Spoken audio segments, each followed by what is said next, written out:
Okay, I just did an entire video and never freaking turned the camera on. But we're gonna do some other stuff. So,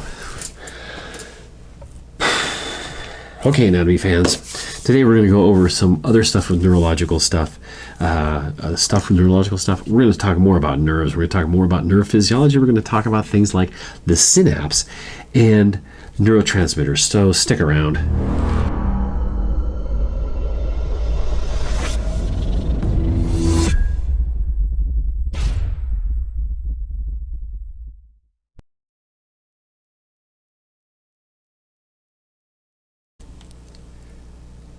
Okay guys, let's jump right in. So there's an entire list of neurotransmitters which tend to be also hormones, and the kind of the difference is neurotransmitters, which I'll list down here later.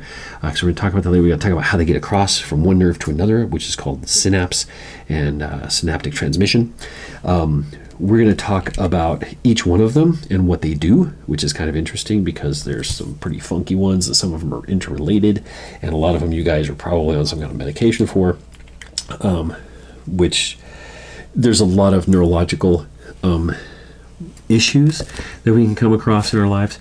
So, but let's get started with the back to neuroanatomy again. I'm going to draw it here. We're going to do a little, here's our little nerve cell, just as a review, right? Okay, there's the nucleus, and it's going to receive information from another nerve, comes down this way.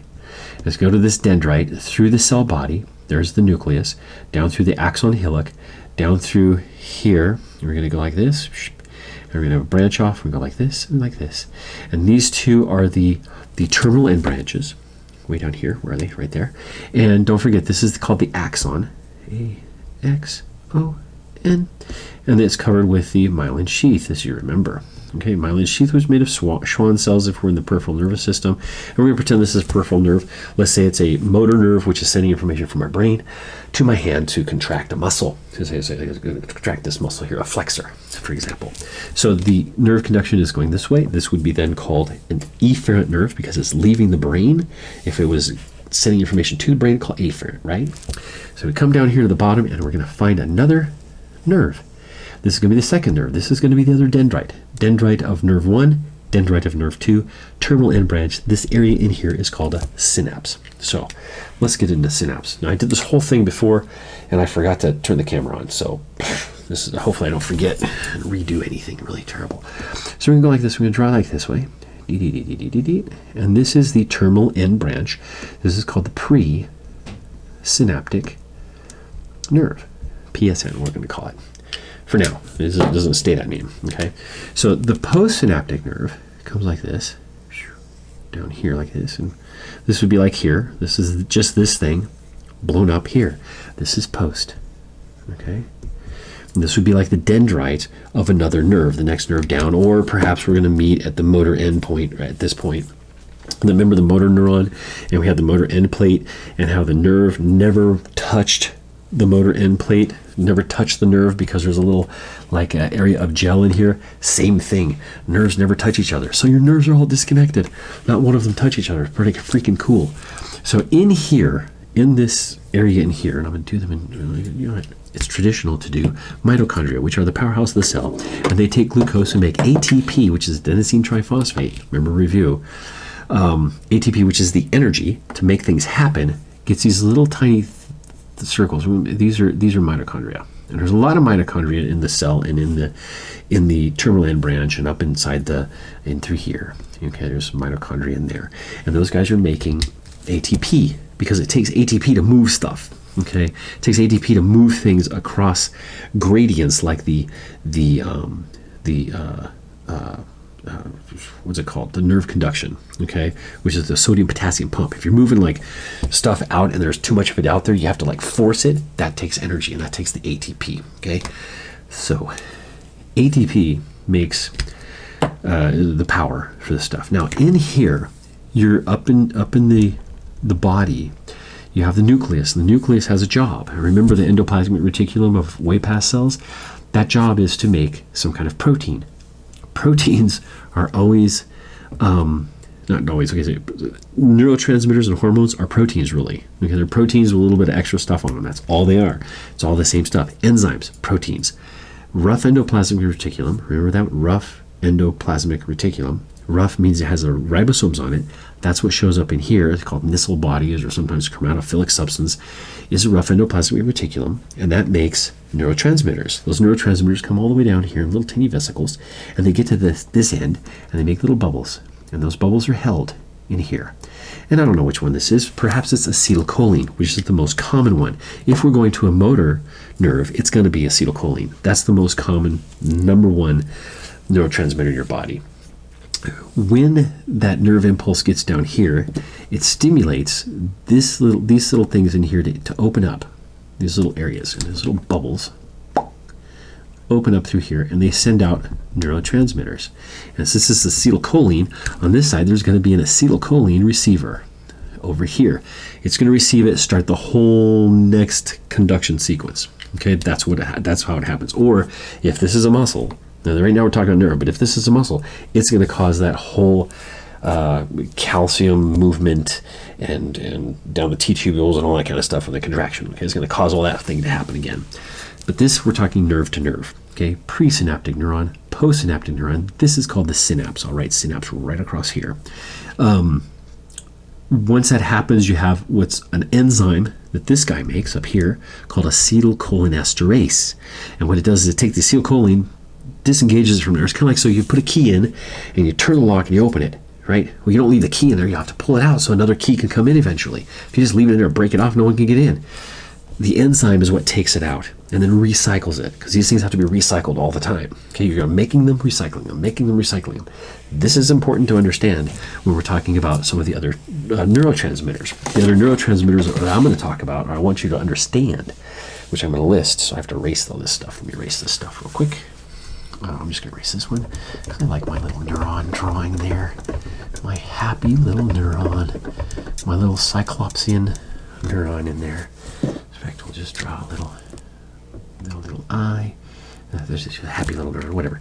So there's a few different ones. So remember we had acetylcholine up here, and the other ones we're going to have is epinephrine, norepinephrine, serotonin, dopamine, endorphins, and enkephalins. Now, all of these can act like neurotransmitters if they're going from nerve to nerve, or they act like hormones if they're released in the blood and nerves pick them up that way. So that's a difference that we have in these kind of things. So what do? Acetylcholine, number one most common one, is mostly for muscle contraction, gland release, stuff like that. The next one we've talked about, which is endorphins. Not endorphins, sorry, epinephrine. Not endorphins is later. Epinephrine, you've heard of EpiPens? We call it adrenaline, which because they say it came from the adrenal glands, which are above the kidneys. But epinephrine is released by nerves, okay, and it increases your heart rate. It increases the use of glucose, okay, so it kind of opens everything up. It kind of like it stimulates, epinephrine. You're excited. So it can be from fear, it can be from anger, if you're emotional upset, it can be from elation, happiness and all these kind of things. That's epinephrine. Okay, a good epinephrine rush. Okay, second one is norepinephrine. Now you always think of it as the opposite because it says norepinephrine or norepinephrine. It kind of does the same thing. It's just not as strong. It's just a different one. Does similar stuff. It's more for alertness and kind of like that, being awake and alert. Maybe not excited because you're not like freaking out yet. You're like alert, and then panic comes in. That would be a epinephrine. Okay. Kind of. There's a lot of stuff, and we're still. Here's the thing. Remember, I was saying that like neurology is not that old. It hasn't been around that long, and people are still studying it today. So some of the stuff that we're studying now isn't going to show up in textbook for another 5 or 10 years. Some of the stuff that you guys have in your textbook, which I think is C level stuff. I mean, maybe high school stuff. It should be college level. It should be much more in depth than this. Just at least so you have the ability to look it up and a little ability to kind of have that as your thing of resource. You don't, so it's super basic, and that's what we're sticking to. But it's anyway, norepinephrine alertness. Okay, the next one is serotonin. Serotonin, we've all heard of that. Everybody's serotonin makes you feel nice and groovy and happy and cool and normal, right? Serotonin regulates mood, appetite, digestion, sleep, helps you with memory. So if you're really like memory problems, sleep problems, digestive problems, could be a serotonin issue. Serotonin is also made in the gut and part of the enteric nervous system, which we'll talk about later. Okay, so your gut has a lot to do with the way your brain works, and the way your brain works has a lot to do with the way your guts work. And we'll talk about that in a whole other class. It's just autonomic nervous system. So you have to like go to the subscription thing, subscribe, and make sure you're following the playlist, which is Anatomy of Physiology. This is all for a class, but you know, I'm connecting this to the information that I give people for meditation and mindfulness, and we study even Buddhist stuff like that because we're using some of those things. But anyway, keep going.